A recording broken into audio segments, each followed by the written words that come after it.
zai na hianin kan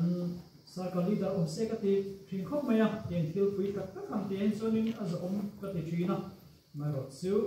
a hran pa an hu khom le thil har sa te ani dewa wangin zai na hianin a hran na te zo kin hit te am pastor te zo kin kan han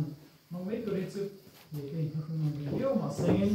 le te nin tha kan ti dan mazara kan ti chum zo mai dom ani ya helai kan Hruaitu te hi kan post honga kan hriat angin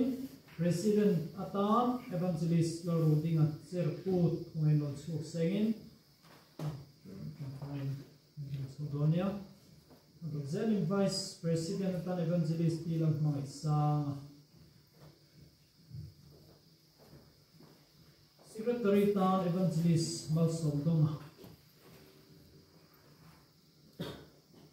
Assistant Secretary Turin Nulal Sanhimi Kalpang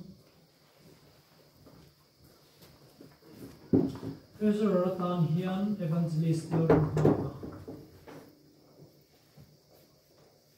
Finance Secretary Turhian in Kamvala Konzual Aniani He Tutumalang Hiloba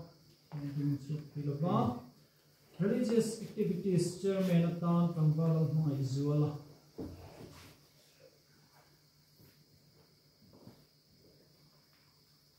Social Activities Chairman Turin Kamvalti Lorhiat Puya Ani Po He Jinghun Ania Kothat Lo Bang Khan Khat Deo Bai Rom Kalthi Khat Main Boss Review Recorder Turin Nula Lotron Puyi Ting Su Reseng in Ome